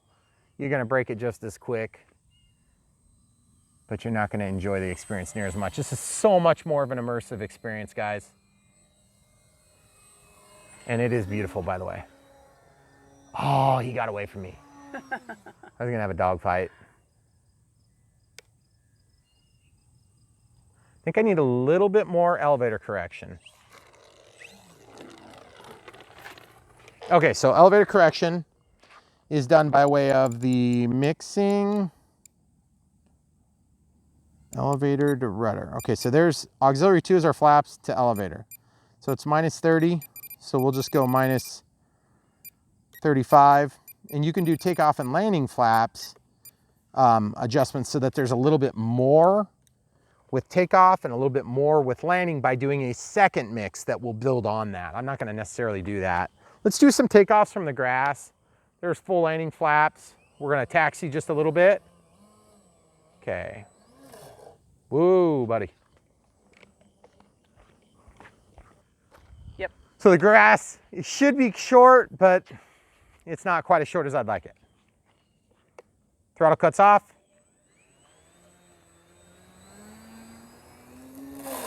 Woo! Are you paused? No, not yet. Okay. So that grass is probably just a little bit too tall. The wheels are spinning free.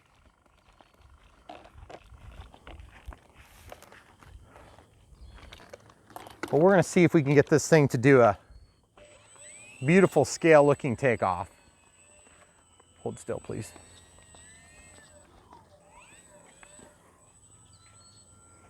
Those wheels are kind of splayed out right now. See, with this plane, you just kind of got to hop up on, you got to hop up.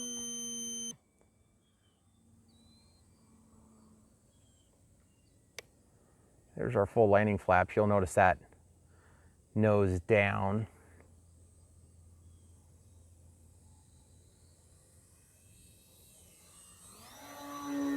See how it's pitching down? Mm-hmm. That's because I actually went the wrong way. I think I needed to go from 30 to 25, and I went from 30 to 35.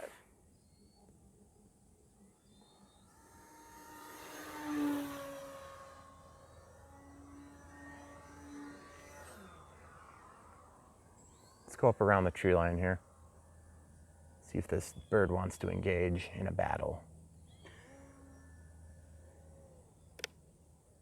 Okay, let's see if we can land this thing. I'll probably come around and go down the runway just because it's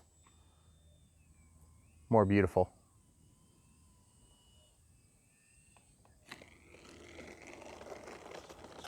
Oh, that's so annoying when it bounces like that. Okay, so mixing, go back in. Whoops. So I want to go to negative 25.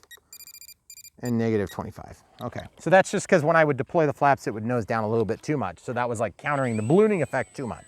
Takeoff flaps deployed.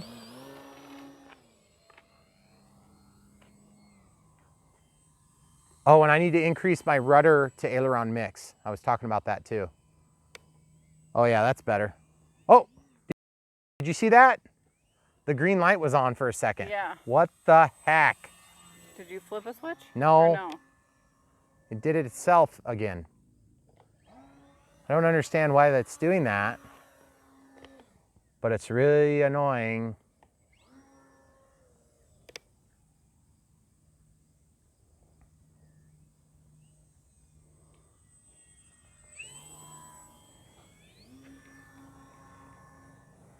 Even a little bit too much yet.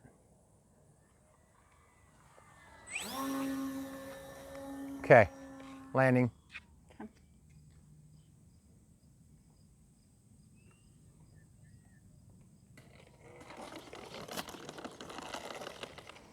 Okay, so throttle cuts on. So mixing, aileron 2 or auxiliary 2 to elevator. I want to go to -20. Okay, now we're gonna go back. We're gonna go aileron to rudder. It's on at 15. I want to make it 25. Let's see how that looks. Oh yeah, she's coordinating almost all on her own, which is awesome. See how it keeps the nose where I want it? That's beautiful.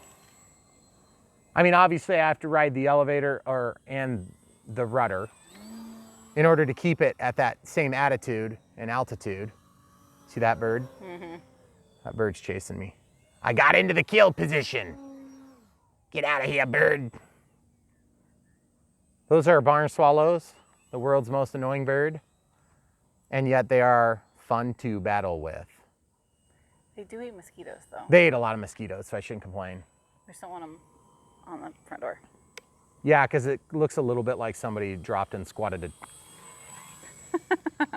dropped a big healthy load right on the trim. Whoa, there it goes. I guess we wanted safe mode there. Did you see that, camera crew? I did. You know what I think it is? What? I think there's something about being at 100% on auxiliary 2 that's causing that.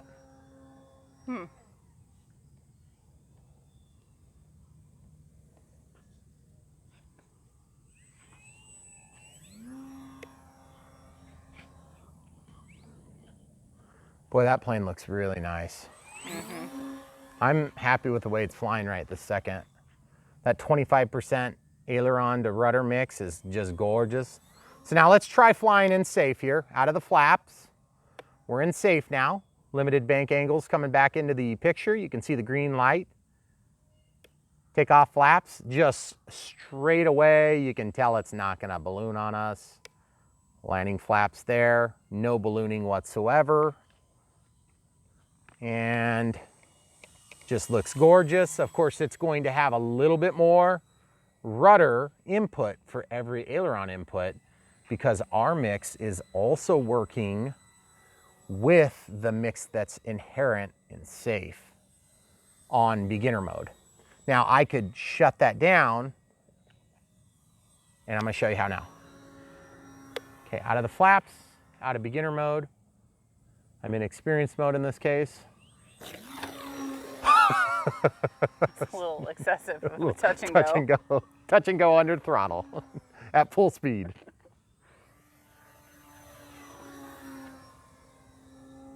Oh, you got me.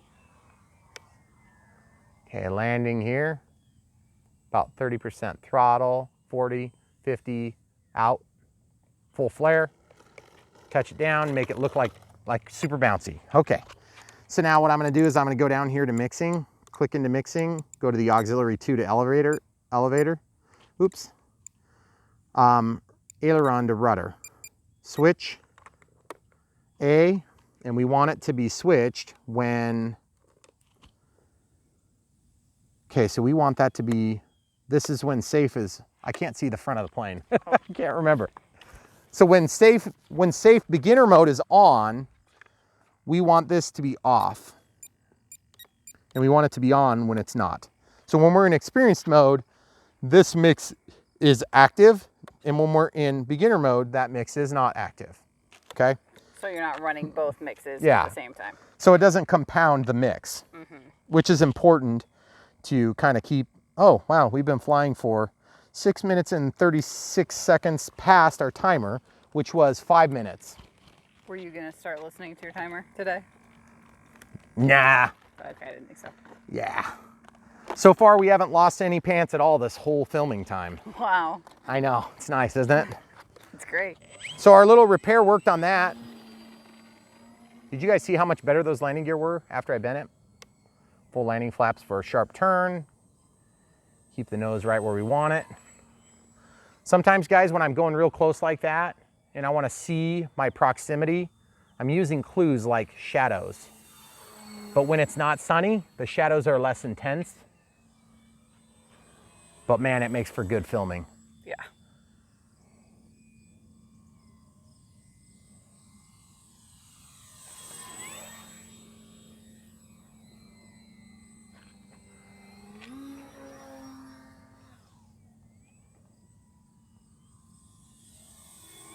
That is a really pretty plane.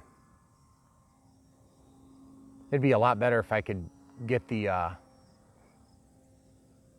if I could get those flaps to deploy with a delay.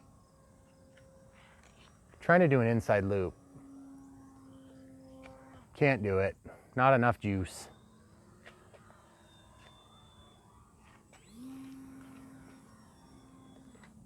But see, at full pace, this plane, it flies okay, but with flaps, it just opens up this whole envelope of flying that would be so much more realistic looking.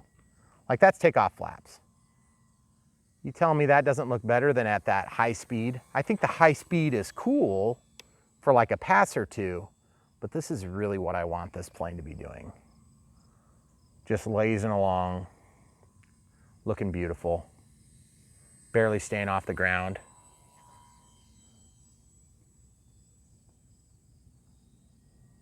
So I made one other mechanical trim adjustment when I was inside, and I didn't mention it because I was just kind of doing it. You remember how I was fighting the roll tendency there, camera crew? Mm-hmm.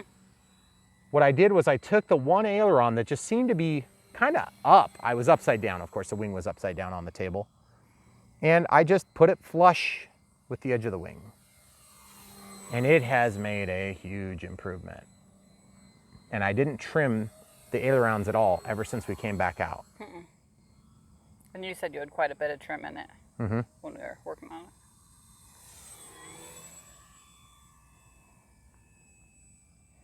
Yeah, it looks a lot better now.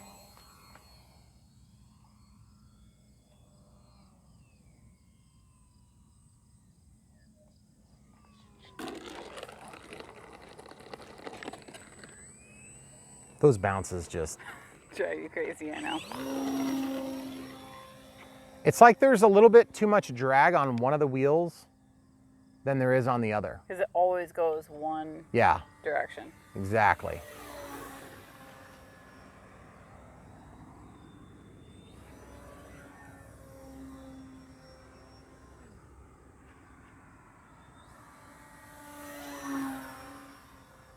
I am kind of riding the elevator too, which is not necessarily a good thing.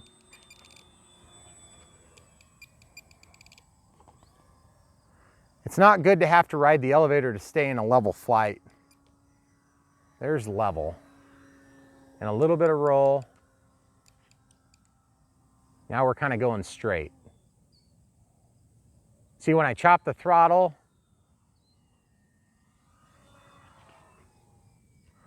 it just kind of goes straight now, which is good. Takeoff flaps, landing flaps. I've been flying this flight for a long time. Mm-hmm. I haven't done repairs live like that for a while. But guys, if you're new to this hobby and you don't expect to fix stuff, oh, look, we're in safe mode. Oh. That's weird. Evidently, the Horizon gods thought I needed to have some encouragement. Is that your battery? I don't know. I think so. I'm gonna put it in safe. Ooh, did you hear that? Okay, I'm in safe, so I'm just gonna loiter with the full landing flaps. Yeah, I'm at, see that on my screen there, camera crew? Mm-hmm. So that's the smart pack. And then it tells me the ESC information. I'll just go back. 136 degrees Fahrenheit, really? Whew. That's crazy. 3.7 volts on each of the cells. This is nice having safe for this very reason. There's so many screens on this smart stuff. Okay, yeah, I should probably land. I think I'm gonna die if I don't. Okay. Okay, so I'll just come out of the beginner mode. Sorry. Hey, what are you doing? Oh, sorry. Trying to squish a bug. Oh. Not doing that for my pleasure. Okay, you want to get off the runway? See how I'm slipping, guys?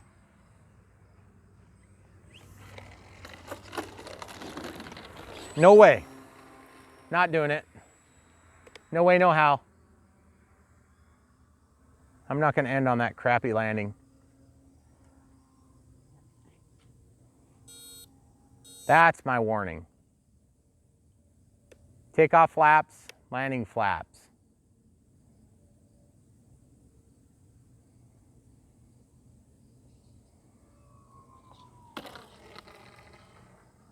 And we rolled off into the grass a little. It doesn't bounce in the grass. I know it doesn't. That is so annoying.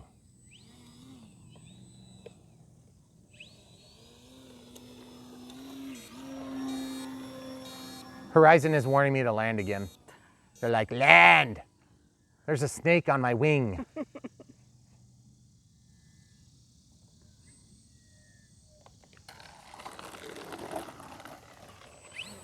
Okay, so it can be done. Throttle cuts on. Final thoughts, camera crew. It looks really cool. It looks really good. This plane is just what I think of back when I started flying, how much I love the way that this Carbon Cub looks. Back then they were marketing this as a sport Cub, so it's just a little bit different. We didn't have I don't think we had the vortex generators. The flaps were still an add-on feature. Final thoughts on this plane. Why does it not have flaps from the factory? Question one. Question two, GPS, yeah, no thank you. Landing aid sensor, you would think I need it, but also no thank you. If I was a brand new pilot just learning to fly, those layers of complexity, GPS and landing aid sensor, would scare me off.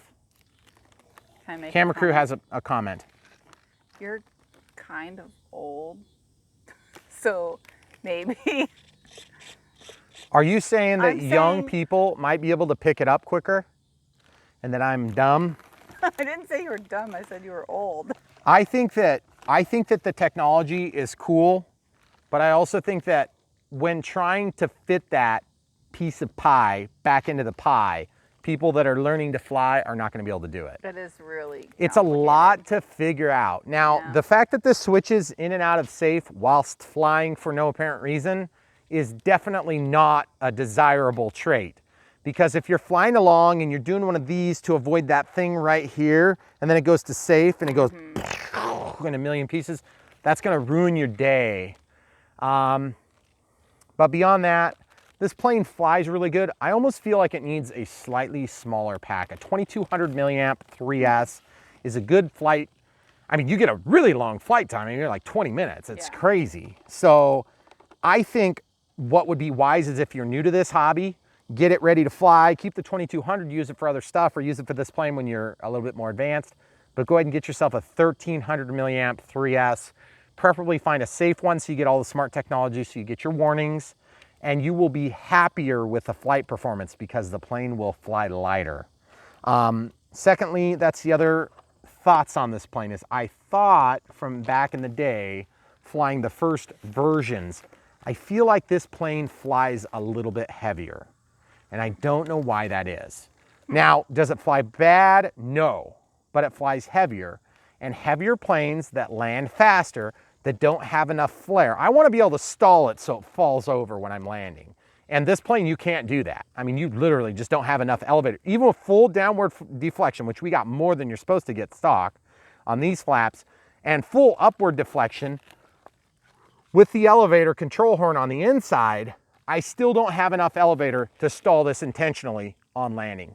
And I want to be able to stall it. So the way you'd fix that would be to basically just drill another hole and shorten this control arm a little bit, you know, and you'd basically bring it in and you would have more deflection on your elevator. The rudder seems to have enough, but that was kind of a bummer that that broke on me, but you can see it's holding just fine. Everything's doing good there. The ailerons are great. The flaps are good once you kind of work through the bugs. And the prop, not sure what happened there. I'm assuming that I must have hit the prop in landing a few times and it was probably compromised and I just didn't notice it. So that being said, Horizon gets a pass for that. Thirdly, fourthly, fifthly, whatever this is, these wheel pant things, the wheel fairings, they're cool looking. They definitely, this plane would be uggo without them. Okay, so I think that mod we did is worth the 6 zip ties and whatever, like 3 or 4 minutes worth of effort. Definitely worth doing. Don't waste your time. Just do it right away because they're going to pop off on the first landing no matter how good you think you are. And then what else? The yellow tips look really awesome in flight. It makes this thing look real and I love it. I mean, I'm going to do this with my arm there. That looks so gorgeous.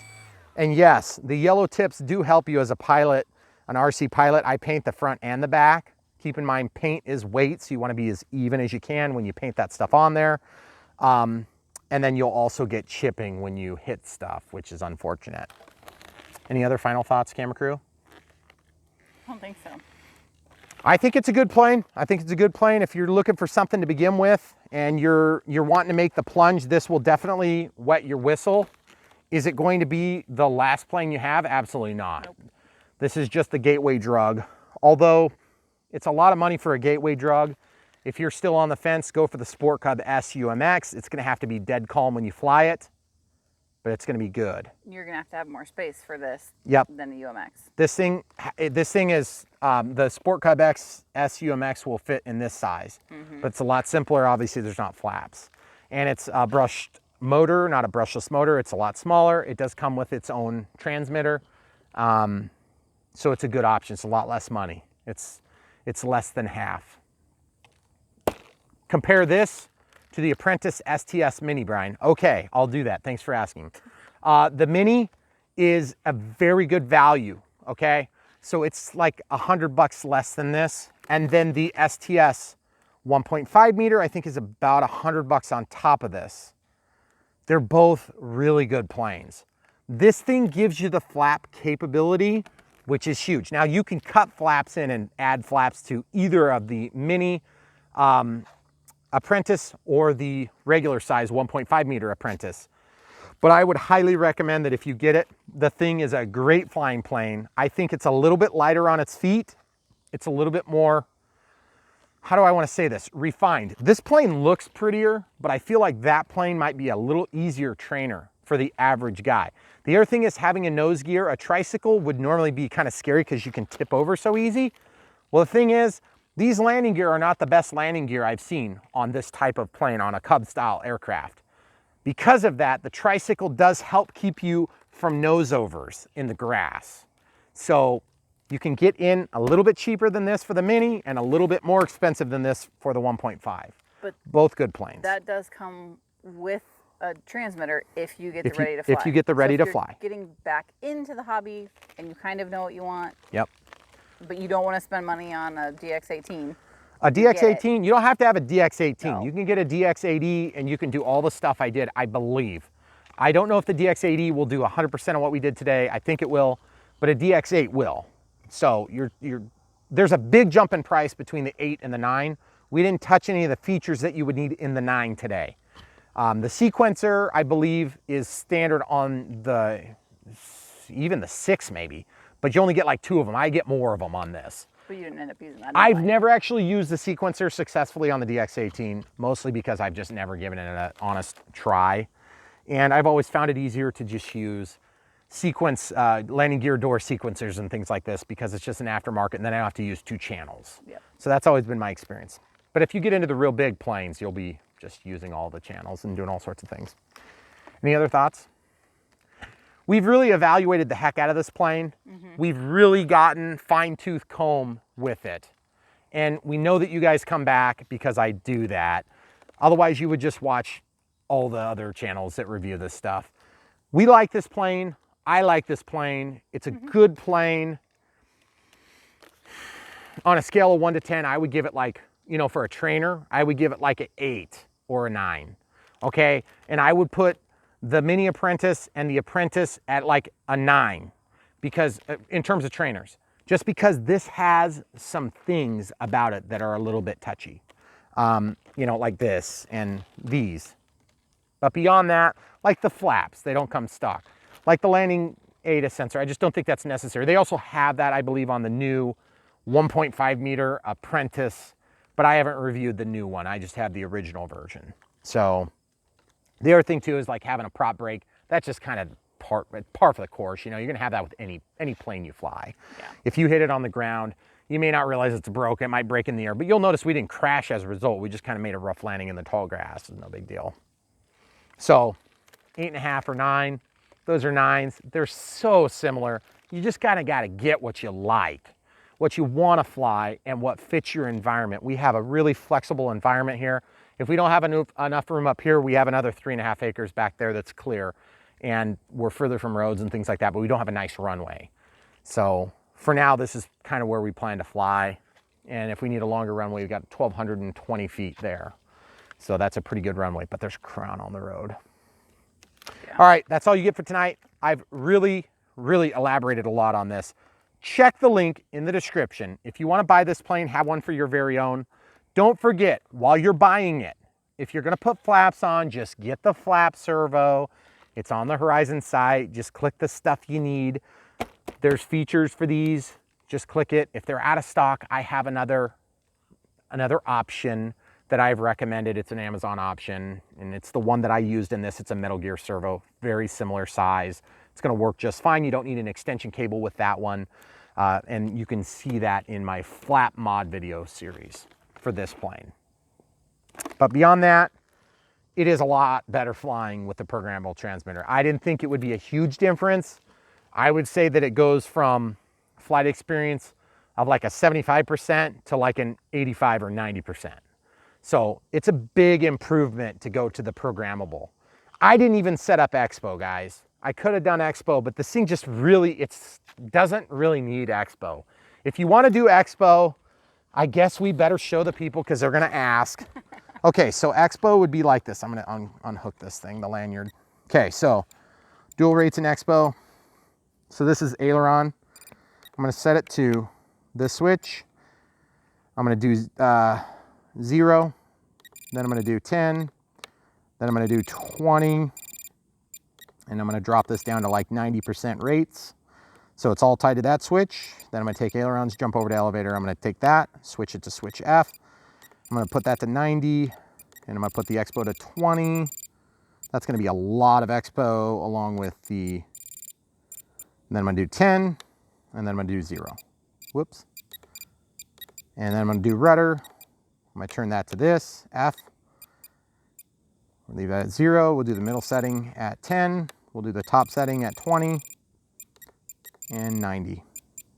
Okay, so what that means is that you're going to have the least sensitive controls down here, and you're going to have the most sensitive controls here, and you're going to have about halfway in the middle. That way, when you take off, you can see how you like it, and if you can't get it back because it's just too touchy, you can go to the next setting. And if you can't get it back because it's too dull, you can go back to the last setting. When you fly it on the Maiden, you make your adjustments, and then you set the middle switch to what you like or what you think you like, and then you've got that, I need a little bit less, I need a little bit more, okay? It's super subjective, folks. So, without further ado, we wish you luck in your RC careers. Come back for more. We have stuff to do right now.